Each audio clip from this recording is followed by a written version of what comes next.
Hey everyone, Ed BV Matson here with KeepOnWrenching.com. We're going to keep working our way through the 1967 CB77. Let's tackle the coils and the switches today. All right, we've got one switch off. Let's go ahead and get this other switch off. I can't wait to polish these. Again, JIS is going to help you out a lot on these. You don't want to strip them out. They'll fall apart real easy on you if you're trying to use a Phillips. There's just going to be two of them here. See if we can grab it.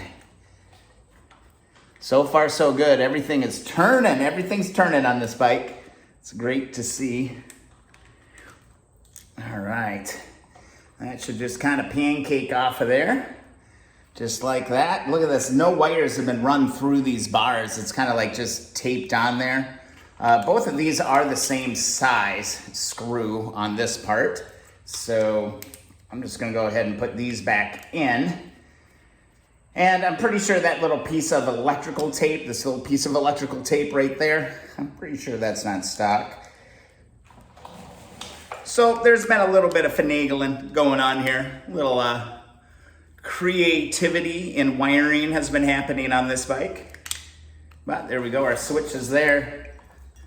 Let's pull this generations old tape off. And we've got just a few connectors to look at. So let me get you repositioned here. So coming out of the switch, blue and red.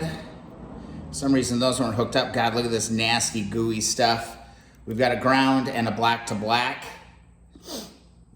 Not sure what's going on with this red. I don't see a red mate in this. All right, first puzzlements are starting to happen here. And let's see if we can get this ground one off. There we go. There's that. Yeah, this is... should we say refurbished in some way? This is the left-hand switch. So there it is. That's off. Might as well keep going on the handlebars.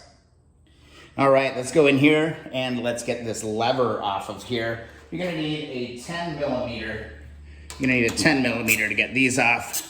See if I can get lucky without a wrench on the bottom. Just holding it with my fingers. And that bugger's coming out, but it's getting tougher as I go out. Another long-winded bugger. Try and get this lever off of here. There we go.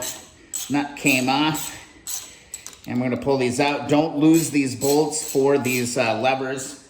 They are a unique bolt. I'll show you here in a second. They've got a little bit of a sleeve on them, so we don't want to lose those. Those are kind of a prized possession. With that, your lever should come pop right out. And if we rotate our adjuster, pop this out, got enough room, and we can pull this thing out. There we go. Our cable is now free. Grip is going to hold on this perch right now, but I'm not too darn worried about that. I'll deal with that later. Get rid of that gunky electrical tape. Got our lever off. All right, let's keep going. All right, our next step, I'm just gonna start clearing things out here. I think our coils is the first thing that can get out of the way. This is 10 millimeter. Again, 14 and a 10 millimeter are pretty much the price of admission on these bikes. And that one turned nice and easy. Hopefully we get as lucky on the next one. That should come out finger tight there. And let's grab this other one. Looks like this is the only piece holding this in, these two bolts. And hopefully we're gonna see our coils just kind of tumble out of here. There is a locking washer on this side, no washer. I'm gonna be willing to bet I'm starting to see a trend on these bikes. No washer on this side. We'll go ahead and we'll take this other one off. Oh, it's already moving. I just love that. Just love it when things start to move. All right, let's pull this 10 mil out. These are both, let's just double check the length, make sure they're the same. They appear to be identical. So those are those.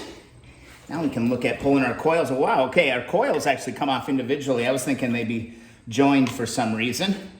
But here's where we want to start taking some pictures again, because here's our main connectors, and it's running all through the harness here, all over the place. Time to get the camera out. All right, I'm gonna actually just kind of spray some of this down a little bit with some Windex to see if we can get some dropping tools all over the place, just to see if we've got some colors happening here. Here we can right away see that we've got, is that a yellow or a yellow red? I think that's just yellow with burgundy paint on it. That's going to our condenser unit back there. I wonder if I can fish that through. Ooh, also big important detail. There is a grounding wire from the bottom of this coil on the condenser. So this is holding your condenser in, and that is going to a ground wire on the opposite side of the top engine bolt. That is importante to remember. All right, so here we've got a connector here off of this side of the coil. This stuff's all very, very different. Gonna take pictures, gonna take my time, but it does help to take a little bit of time to clean up this wiring so you can kind of see what's going on. All right, just trying to kind of memorize what's going on with these coils, and here's kind of the interesting one.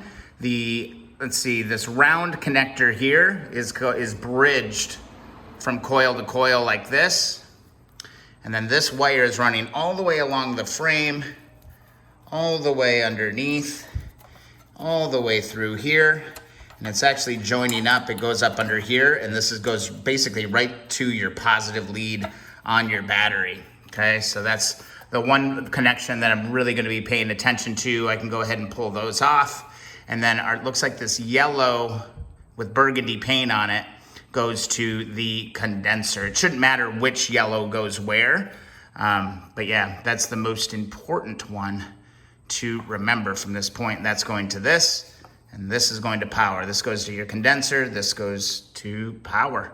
Man, my hands are filthy. I'm really trying to just take my time with this section of it, because this can be a heck of a puzzlement moving forward. So boom, boom, and then this one's gonna come apart here. That came apart great. And don't wanna throw away your old coil either. Like, don't just go and pitch this stuff, because remember, we've got that very, very important, little bracket on that ties to the carburetor. So there's one coil right there. This is our left side coil. I can go ahead and see. Let's see, I'm gonna have to get a 10 millimeter here and pull that apart. But then this should just have the same deal right here. There we go, there's one. And can we get lucky on all four? Absolutely we do. We are good there. Fish this thing around. We'll go ahead and pull this little 10 millimeter out. And hopefully that thing wants to cooperate with us. Wait, is that not a 10 millimeter? It's smaller. It might be a 9. Honda has thrown our first loop. There's a 9 millimeter bolt holding the condenser on this thing. So 9. So we've used 14, 12, or 14, 10, and 9. This is our main ground. That's going to be a really important one to remember moving forward when we get back to reassembly here on this bike. I'm going to go ahead and just replace this, and then we can go back over to the points, it looks like, and undo all of that. I'm trying to chase this to see where it's coming from. It's coming out of the condenser, it looks like. So definitely a different little setup. Let's move over to the points. I absolutely cannot wait to polish this points cover. It's gonna look so fabulous. JIS on these. I haven't seen a bolt replacement kit on this one yet. So this is interesting right off the bat. It doesn't look like these points come off, but you can see our points wires are coming in, and they directly wire right into the points. You can see here, there are no disconnect points on this at all. It's all, it is all hardwired, unless these caps come off, which I'm not sold that would actually be the case. So I think for the time being, I kind of feel like I should just pull that points plate and keep all this stuff as a unit, because it's all going to come apart. It's all got to get cleaned. So I might just pull that points plate. Trying to see, man, this is a discovery process. Actually, I think I'm just gonna do this for now. I'm just gonna pull the bracket out on that one and leave it just like that. We'll see. I've been kind of investigating this. I think just to keep stuff straight and keep things clean, I'm gonna go ahead and just remove this points plate. There's 2 screws that go in here, just like this. One's gonna come out. Yeah, on the later ones, you could pull this all apart. There were bullet connectors there. On this one, not so much, but this points plate's gonna pull straight off.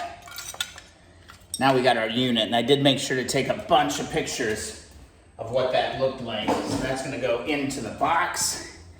And for safekeeping, I'm gonna go ahead and put these 2 plate retainers right back into the motor so I don't lose those. Everything's looking pretty clean as I'm pulling this stuff apart, which is encouraging. Got some good juice inside of the motor right now, hoping that we can start to break this thing free. That'll be another day for sure. I think that's actually a good place to stop for the day.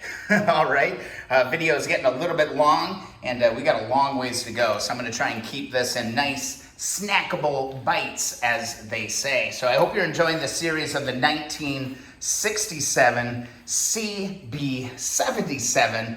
We're making progress slowly but surely. If you're enjoying what's going on, please don't forget to subscribe to the channel. Also, find us on Facebook. The Keep On Wrenching community group is where it's at, all right? And also, don't forget to go get that free sticker, keeponwrenching.com. We're starting to see that original blue color starting to leak through as we're working on this motorcycle.